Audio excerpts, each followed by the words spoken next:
Good morning students. हाँ तो बच्चों, today we will start your fourth chapter forest society and colonialism. ठीक है, फॉरेस्ट सोसाइटी की अपन जो है बेटा चर्चा करेंगे। फॉरेस्ट सोसाइटी का मेन ये हो गया वन्य समाज।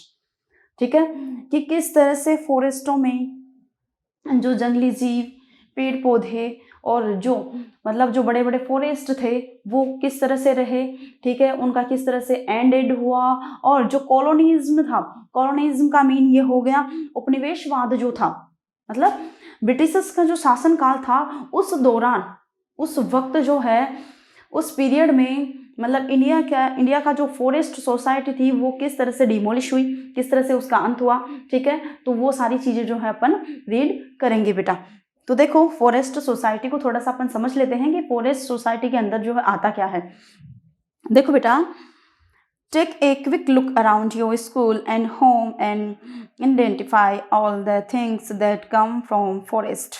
देखो, अपने स्कूल में या अपने घर में आप चारों ओर नजर दौड़ाकर ये देखिए कि कौन कौन सी ऐसी चीजें हैं जो फॉरेस्ट से आई हुई हैं, जंगल से आई हुई हैं।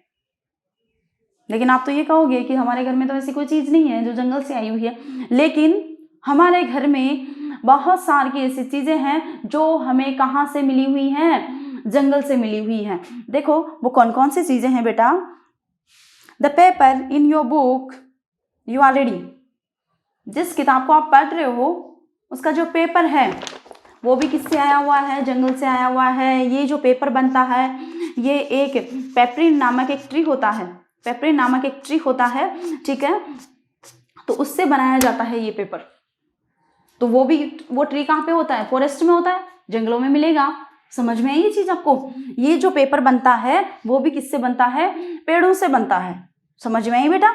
तो ये भी क्या है, फॉरेस्ट से आई हुई चीज है। अब इसके बाद देखो, डेस्क एंड टेबल्स, मेज और कुर्सियां जो भी हैं आपके घर में, फर्नीचर जो भी अवेलेबल है वो लकड़ियों से बना हुआ है। लकड़ियों से बना हुआ है तो लकड़ियां कहाँ से आई हुई है बेटा, फॉरेस्ट से आई हुई है, जंगल से आई हुई है। Okay, now C door and Windows, दरवाजे और खिड़कियां, वो भी फर्नीचर हो गया। ठीक है, वो भी किसके बने हुए हैं, लकड़ियों से बने हुए हैं। और लकड़ियां कहाँ से आई हुई है, जंगलों से आई हुई है। ठीक है, तो अपन कह सकते हैं ना इस चीज को कि हमारे घर में बहुत सारी ऐसी चीजें हैं जो कहाँ से आई हुई है, जंगलों से आई हुई है। Okay, now see the dyes that colour your clothes, आप जिस कलर के कपड़े पहन रखे हो और वो जो कलर है वो भी कहाँ से आया हुआ है, पेड़ों से प्रिपेयर किया जाता है कलर भी। ठीक है, तो वो कलर भी पेड़ों से प्रिपेयर किया जाता है। स्पाइसेस इन योर फूड, आपके जो खाने के जो मसाले हैं, ठीक है, स्पाइसेस जो हैं वो भी कहाँ से आए हुए हैं, जंगलों से मिलते हैं। ठीक है, मसाले जंगलों से मिलते हैं। अब देखो, the cellophane vapour in on your toffee, आपकी जो टॉफी आती है उसके ऊपर जो वेपर आता है वो भी किसका बना हुआ होता है, जंगलों से या पेड़ों से जो है उससे बना हुआ रहता है। तेंदू लीफ इन बीडीज, तेंदू पत्ते से जो है क्या बनती है, बीड़ी बनती है। ठीक है, बीड़ी किससे बनती है, तेंदू पत्ते से बनती है। गम, गोंद, ठीक है, हनी, शहद, कॉफी, टी एंड रबर, ये सभी चीजें जो हैं हमें कहाँ से अवेलेबल होती हैं, फॉरेस्ट से अवेलेबल होती हैं। फॉरेस्ट का मीन ऐसा नहीं है कि हम फॉरेस्ट में जाते हैं और रबर तोड़ कर ले आए ना, ऐसा नहीं है। ये जो है ये हमें कहाँ से मिलती है, इंडस्ट्रीज से। इंडस्ट्रीज में इनका जो प्रोडक्शन किया जाता है, ठीक है, फिर उसके बाद में मार्केट से हमें जो है ये सारी चीजें अवेलेबल होती हैं। लेकिन इनके लिए जो रॉ मटेरियल होता है, ठीक है, इनके लिए जो रॉ मटेरियल होता है वो हमें कहाँ से मिलता है, जंगलों से मिलता है। ये इंडस्ट्रीज, जैसे पेपर बनाने की इंडस्ट्री है, ठीक है, तो पेपर बनाने की जो इंडस्ट्री है तो ये पेपर बनाएगी किससे, पेपरिस नामक एक ट्री होता है, उसमें रस निकलता है। ठीक है, उस रस से जो है ये पेपर तैयार किए जाते हैं। ये समझ में आई आपको। लेकिन यदि वो ट्री नहीं होगा तो इनको रॉ मटेरियल नहीं मिलेगा, कच्चा माल। उद्योगों में कच्चे माल को ही जो है प्रिपेयर करके जो है पक्का माल बनाया जाता है। ठीक है, रॉ मटेरियल से ही जो है प्रोडक्शन किया जाता है। तो वो रॉ मटेरियल जो है वो हमें फॉरेस्ट से मिलता है। ये जो रॉ मटेरियल है वो रॉ मटेरियल हमें कहाँ से मिलता है बेटा, वो हमें फॉरेस्ट से मिलता है। ठीक है, तो ये चीज समझ में आई आपको। अब देखो इसके बाद में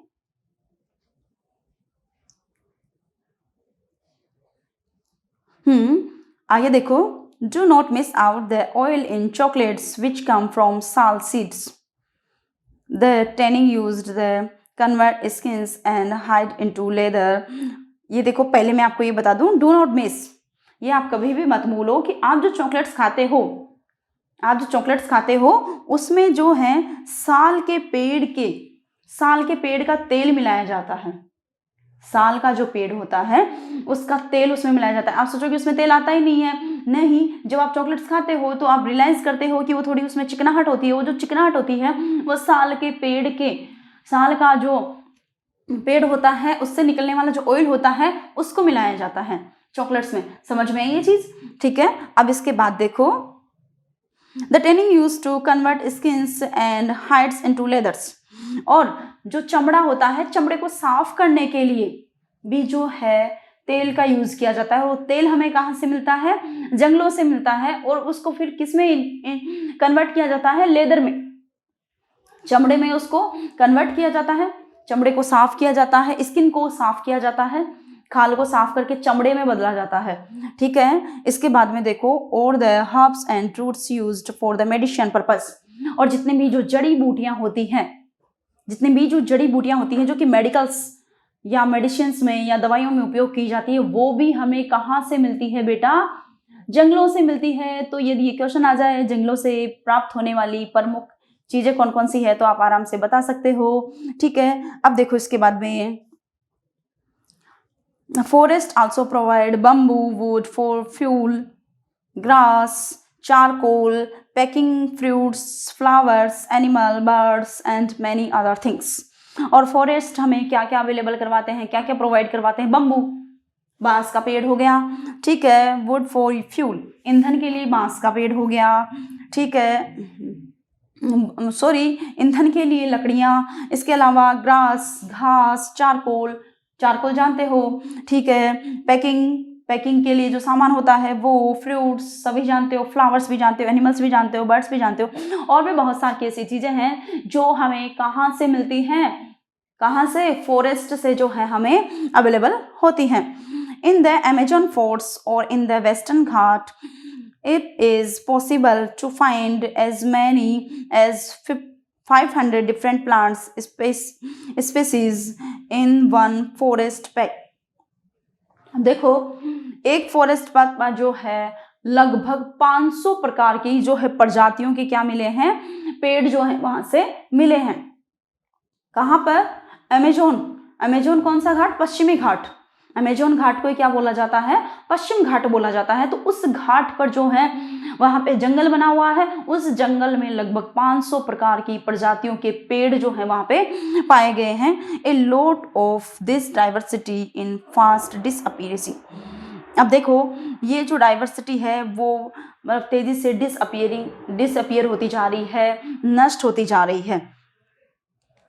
ठीक है, अब देखो ये जो सघनता है, इस सघनता बहुत स्पीडली जो है क्या होती जा रही है? नष्ट होती जा रही है। अब आप देखोगे फिगर फर्स्ट में, salt forest in the Chhattisgarh. ये आप फिगर फर्स्ट में आप देख रहे हो बेटा, ये किसका फिगर है? ये छत्तीसगढ़ के एक साल फॉरेस्ट का है। आप इसमें से देख रहे होंगे कि सूरज की जो किरणें हैं वो धरती पर पड़ भी नहीं रही है, अर्थ सरफेस पर आ भी नहीं रही है। इतनी डाइवर्सिटी है यहाँ पर, इतनी सघनता है ये। तो देखो, looking at the different Heights of the trees and plants in this picture and the variety of species. अब देखो यहाँ पे आप बहुत सारे के जो है स्पीसीज की वैरायटी भी देख सकते हो, साथ में आप इनकी जो हाइट है वो देख सकते हो, यहाँ पे जो प्लांट्स हैं वो देख सकते हो। This is a dense forest, ये बहुत सघन फॉरेस्ट है। सघन का मतलब देखो, so very little sunlight falls on the forest floor. अब देखो यहाँ पे जो है सूरज की जो किरणें हैं वो भी सतह पर जो है नहीं पड़ रही है, इतनी सघन है। समझ में आई? तो देखो, between 1700 and 1995 the period of industrialization, 13.9 million square kilometer of forest or 93% of the world's total area was cleared for the industrial uses, cultivations pastures and the fuel would.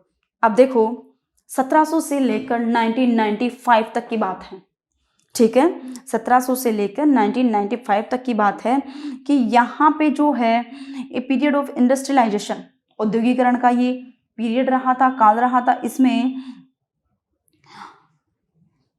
13.9 million square kilometre of forest, जंगलों का लगभग 13.9 million square kilometre, 100 मतलब अपन अगर वैसे बोले तो 139 लाख वर्ग kilometre, बहुत बड़ा क्षेत्र हो गया, ठीक है।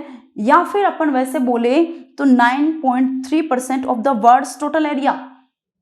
देखो कितना एरिया साफ किया गया है वो आप देखो, आप देख सकते हो कि किस तरह से जो है फॉरेस्ट को क्लियर किया गया है। 17 से लेकर 1995 तक की बात है। 139 लाख स्क्वायर किलोमीटर, कितना एरिया क्लियर कर दिया गया।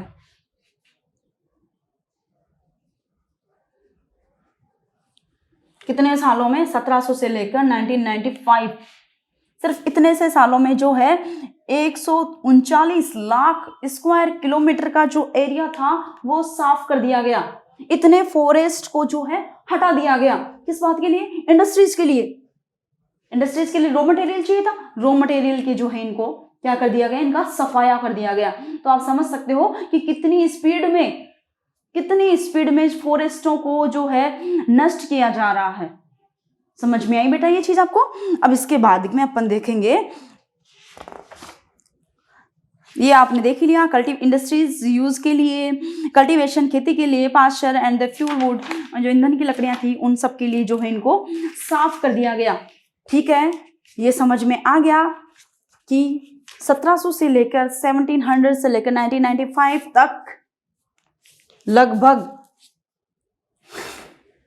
139 लाख स्क्वायर किलोमीटर का एरिया, जो फॉरेस्ट एरिया जो था वो क्लियर कर दिया गया। और इसी को अपन देखें तो 9.3% ऑफ वर्ल्ड का कितना percent area? 9.3% area of the world, पूरे विश्व का 9.3% का भाग तो सिर्फ नष्ट कर दिया गया। कब? 1700 से लेकर 1995 तक, 1700 से 1995 तक का जो साल था उसमें इन जंगलों को नष्ट कर दिया गया। तो अपन समझ सकते हैं कितनी तेजी से जो है जंगलों को नष्ट किया गया था। अब देखो वाइड डिफोरेशंस, इनका जो डिफोरेशंस हुआ वो क्यों हुआ, वनों का विनाश जो हुआ वो क्यों हुआ? तो देखो the disappearance of the forest is referred to as deforestations. Deforestation is not recent problem. अब देखो the disappearance of the forest, जो डिफोरेशन का मीन क्या होता है देख लो, जो जंगल हैं वो नष्ट होते जा रहे हैं, उन्हें ही क्या बोलते हैं? वनों का विनाश बोलते हैं, डिफोरेशन बोलते हैं। अब देखो डिफोरेशन इज नॉट रिसेंट प्रॉब्लम, ये आज की समस्या नहीं है। ठीक है, जो वनों का जो विनाश हो रहा है वो आज की समस्या ही नहीं है, या अभी की समस्या नहीं है। The process begin many centuries ago, ये जो प्रोसेस थी डिफोरेशन की ये बहुत टाइम पहले ही जो है शुरू हो गई थी। But under the colonial rule it became more systematic and extensive. ये जो समस्या थी ना बेटा, डिफोरेशन की समस्या, ये सिर्फ आज से शुरू नहीं हुई है, ये बहुत टाइम पहले से होती आ रही थी। लेकिन जो कॉलोनियल पीरियड था, कॉलोनियल पीरियड आप समझ गए कि जब अंग्रेजों ने भारत पर शासन किया था, अंग्रेजों का भारत पर जब शासन स्टार्ट हुआ था, और जो शासन था उसको अपन कॉलोनियल पीरियड बोलते हैं। अंग्रेजों ने भारत पर जो शासन किया था और जो वो समय था, जिस समय से लेकर जिस समय तक शासन किया था, वो पीरियड कौन सा समय कहलाता है? कॉलोनियल पीरियड कहलाता है। तो जो कॉलोनियल पीरियड था उस समय में डिफोरेशन बहुत ही सिस्टमेटिक और बहुत तेजी से किया गया। मतलब डिफोरेशन तो पहले भी हो रहा था, वनों का जो मतलब विनाश हो रहा था वो तो पहले से भी हो रहा था, लेकिन कॉलोनियल पीरियड में ये बहुत ज्यादा तेज गति से होने लग गया। लेकिन कॉलोनियल पीरियड में ये जो था डिफोरेशन जो था वो बहुत तेज गति से होने लग गया था। ये चीज समझ में आई आपको। अब इसके बाद में देखो लैंड टू बी इम्प्रूव्ड। अब देखो भूमि सुधार या जमीन की बेहतरी किस तरह से हुई वो अपन देखेंगे। इन 1600 approximately 1/6 of India land mass was under the cultivation. अब देखो आप फर्क देखना एक बार।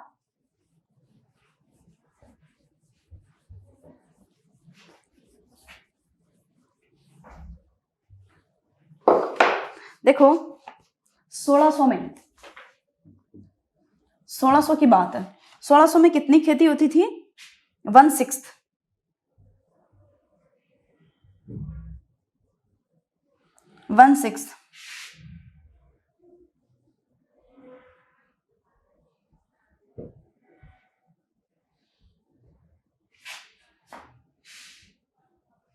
लैंड मास, यहाँ पे कल्टीवेशन होता था, ठीक है। Land mass was under cultivation. 1600 की बात है, ठीक है। 1/6 पार्ट पे होता था, लेकिन देखो उसके बाद में क्या हुआ, अब तक एट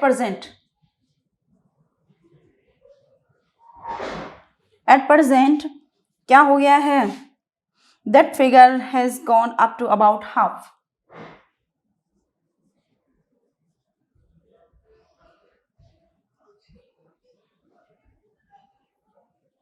ठीक है, मतलब पहले 1/6 पार्ट पे खेती होती थी, ठीक है, लेकिन अब कितने पे हो रही है? आधे भाग पर।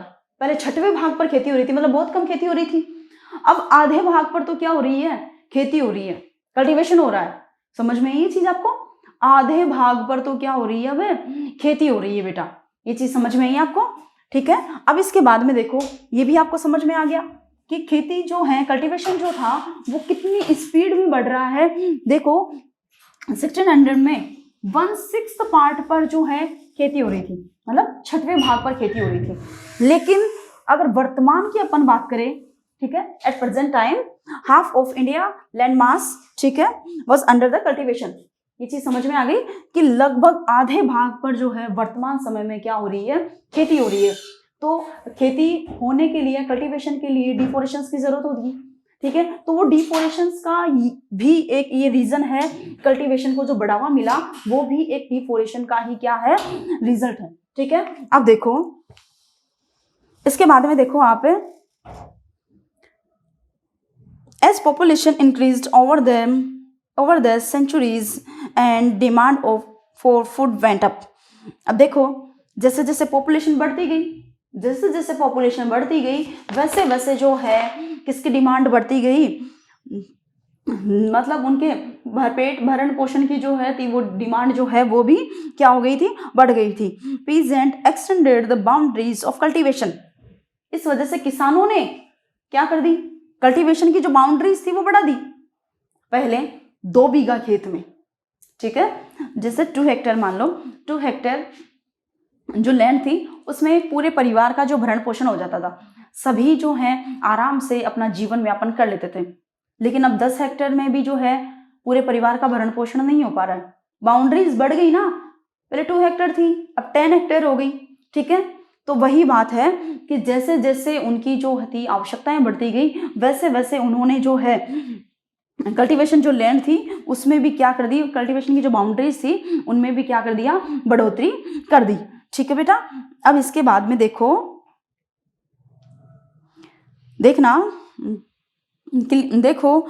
Boundaries of cultivation, clearing forest and breaking new land. अब देखो ये जो कल्टीवेशन के लिए जो बाउंड्रियाज बढ़ाई गई वो कहाँ से आई? क्या और ज्यादा मतलब क्रिएट हो रही है? क्रिएट तो कुछ भी नहीं हो रहा है।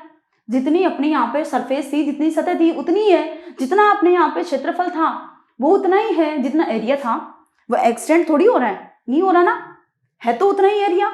लेकिन जिस एरिया पर फॉरेस्ट थे उन फॉरेस्टों को क्लियर किया गया, किस बात के लिए?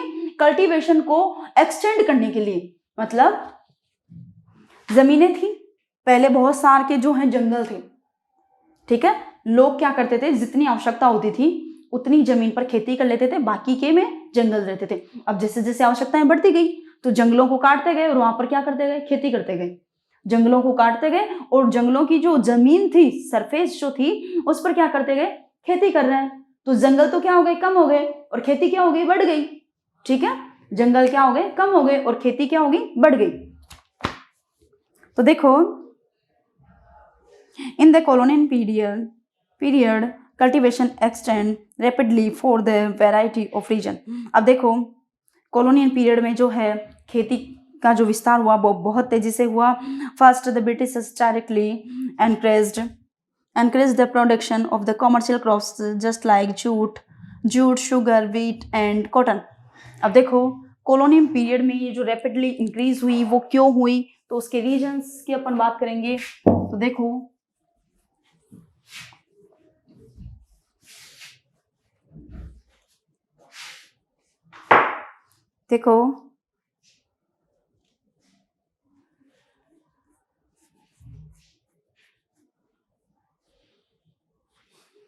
क्वेश्चन सीधा ही देख ले अपन कि what were the reasons of cultivation expanded in colonial period. Colonial period में जो कल्टीवेशन एक्सपेंड हुई रैपिडली, उसके रीजन्स क्या थे। तो फर्स्ट रीजन इसका देख लेते हैं, डायरेक्टली अपन देख लेते हैं, समय कम है इस वजह से। तो Britishers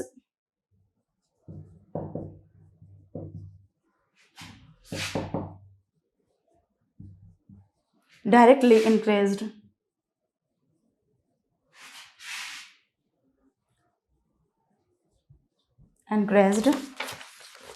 the production of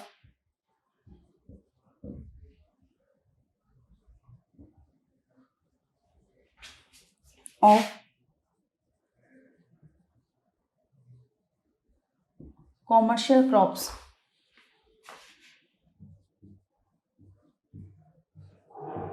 like jute, sugar, cotton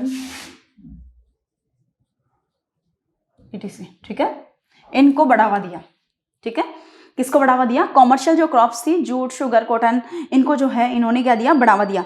the demand of this crops increased in 19th century Europe were food grain were needed to feed the growing urban population.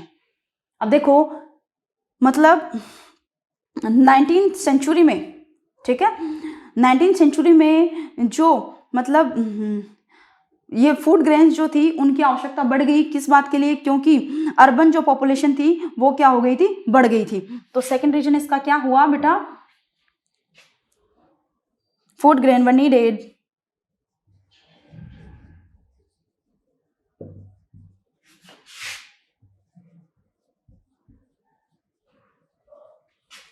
needed to feed the growing population।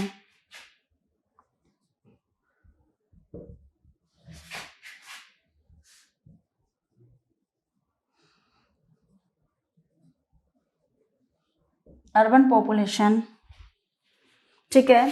Third देखो, इसमें urban population बढ़ रही थी तो उनके लिए food grains की आवश्यकता हो रही थी, खाद्य पदार्थों की आवश्यकता हो रही थी उनको खिलाने के लिए। अरे पॉपुलेशन जैसे जैसे बढ़ेगी फूड ग्रेन्स की भी जो है नीड बढ़ेगी।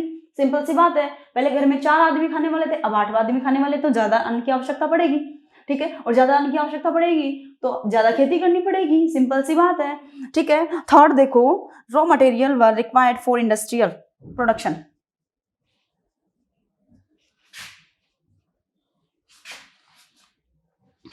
Raw material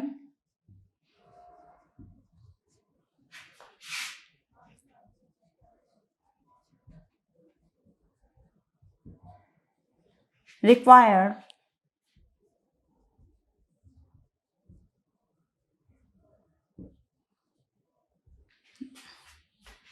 industrial production.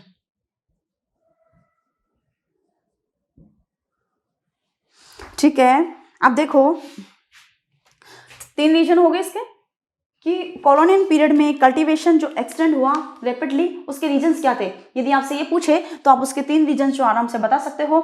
देखो आगे देखो, इसमें रॉ मटेरियल ये समझ में आ गया, ब्रिटिशर्स ने जो कॉमर्शियल क्रॉप्स थी, ठीक है, उनको बढ़ावा दिया, jute, sugar, cotton etc। Food grains को भी इसने जो है, फूड ग्रेन्स की आवश्यकता पड़ी किस चीज के लिए, क्योंकि अर्बन पॉपुलेशन क्या हो गई थी, बढ़ गई थी, शहरी जो जनसंख्या थी वो क्या हो रही थी, बढ़ रही थी। रॉ मटेरियल की आवश्यकता थी किस बात के लिए, इंडस्ट्रियल प्रोडक्शन।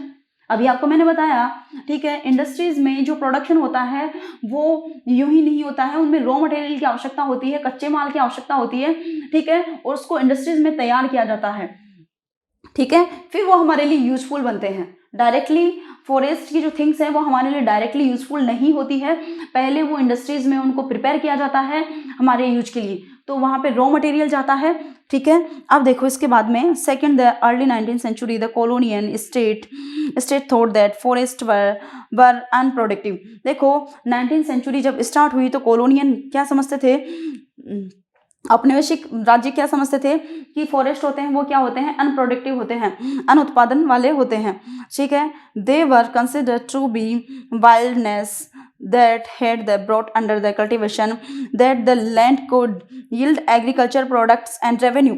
देखो उनका ये मानना था, वो ये मानते थे कि जो फॉरेस्ट वाली जो लैंड है उसको कल्टीवेशन लैंड में चेंज कर दिया जाए, मतलब जो फॉरेस्ट है उनको तो क्लियर कर दो और उनकी जगह पर क्या होनी चाहिए, कल्टीवेशन होना चाहिए, खेती होनी चाहिए, ताकि उनकी उसमें किस में वृद्धि की जा सके, यील्ड एग्रीकल्चर में भी वृद्धि हो, एग्रीकल्चर जो प्रोडक्शन है उनमें भी वृद्धि हो, रेवेन्यू में भी वृद्धि हो। अब देखो तो इसमें रेवेन्यू इंक्रीज भी एक रीजन था, ठीक है, रेवेन्यू इंक्रीज भी क्या था, एक रीजन था किस बात के लिए, कॉलोनियल पीरियड में जो कल्टीवेशन में जो मतलब एक्सटेंड हुआ, विस्तार जो हुआ, कृषि में जो विस्तार हुआ उसके पीछे एक रीजन ये भी था, कौन सा, रेवेन्यू, राजस्व में वृद्धि कर रहे थे, जितनी ज्यादा खेती होगी किसानों से उतना ही राजस्व लिया जाएगा, उतना ही कर लिया जाएगा, ठीक है, तो अपने राजस्व में अपने रेवेन्यू में वृद्धि करने के लिए उन्होंने कल्टीवेशन को क्या दिया, बढ़ावा दिया, ठीक है बेटा। अब देखो so between 1880 and 1920 cultivation area rose bye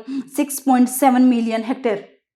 देखो कितना बढ़ावा हुआ, 6.7 मिलियन का जो है बढ़ावा 1880 से लेकर 1920, ओनली 40 सालों में ही जो है कृषि क्षेत्र में कितना बढ़ावा हुआ बेटा, कृषि क्षेत्र में 6.7 मिलियन का मतलब हो गया 67 लाख वर्ग किलोमीटर एरिया में जो है क्या हुआ, बढ़ावा हुआ। We always see the expansion of cultivation as a sign of progress. अब देखो जैसे जैसे कृषि का विस्तार होता जा रहा है हमें ये लग रहा है कि हमारी प्रोग्रेस हो रही है, ठीक है, हम कृषि विस्तार को अपन किस रूप में देखते हैं, एक प्रोग्रेस के रूप में देखते हैं कि कृषि का विस्तार हो रहा है, इसका मतलब हमारी क्या हो रही है, प्रोग्रेस हो रही है, विकास हो रहा है। But we should not forget that for land to be brought under the plough forest had to be clear. Progress तो हो रही है अपनी, लेकिन अपन ये लोग भूल जाते हैं क्या, कि इसके पीछे क्या रीजन है, इसके पीछे ये रीजन है, ठीक है, कि जिस जगह पर कृषि हो रही है, जिस जगह पर कल्टीवेशन हो रहा है, उस जगह पर पहले फॉरेस्ट थे, उन फॉरेस्टों को क्लियर करने के बाद में यहाँ पर खेती हो रही है, तो वो चीज अपन क्या हो जाती है, हमेशा भूल जाते हैं। तो हमें याद होना चाहिए कि जिस जगह पर खेती हो रही है उस जगह पे पहले फॉरेस्ट थे, ठीक है, तो ये जो खेती हो रही है वो किस जगह पर हो रही है, फॉरेस्टों की जगह पर हो रही है, ठीक है, तो वो हमारे लिए एक लॉस भी है, वो हमारे लिए प्रोग्रेस की जगह एक लॉस भी हो गया, ठीक है। देखो बेटा अब इसके बाद में अपन जो है नेक्स्ट वीडियो में जो है देखेंगे कि आगे जो है क्या हुआ, किस तरह से इनका जो है विनाश हो रहा था। ओके बेटा, हैव ए गुड लक बेटा।